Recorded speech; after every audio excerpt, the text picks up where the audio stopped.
When discussing the modern digital landscape of video game ownership, a significant and controversial issue emerges: the reality that consumers often buy games they don't actually own in the traditional sense. This presents a scenario where companies can remove access to these games without any significant recourse available to the consumer. Imagine you just purchased the latest hit game through a digital storefront. You've invested time, perhaps even formed communities around this game, only to wake up one day to find out it's vanished from your library. The reason often buried in the terms of service, which many of us click through without a second thought.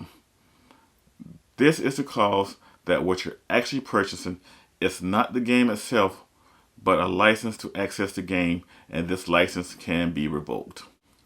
This model starkly contrasts with the physical purchase of games from past decades, where once you bought the disc or cartridge, it was yours to keep, lend, or sell at your discretion. Today's digital-first approach, while offering convenience and instant access to a vast library of titles, comes with this significant caveat. Why do companies remove games? The reasons vary. Sometimes it's due to licensing issues, where the rights to the music, characters, or the entire game expire.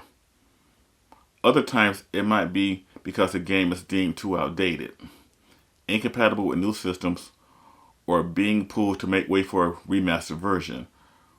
Regardless of the reason, the end result for the consumer is the same: loss of the access and effectively loss of ownership. The question of recourse for consumers is complex. In most cases, the digital storefronts offer little to no compensation for these removed titles. While some might argue that this is a clear-cut case of buyer beware, it raises important questions about consumer rights in the digital age.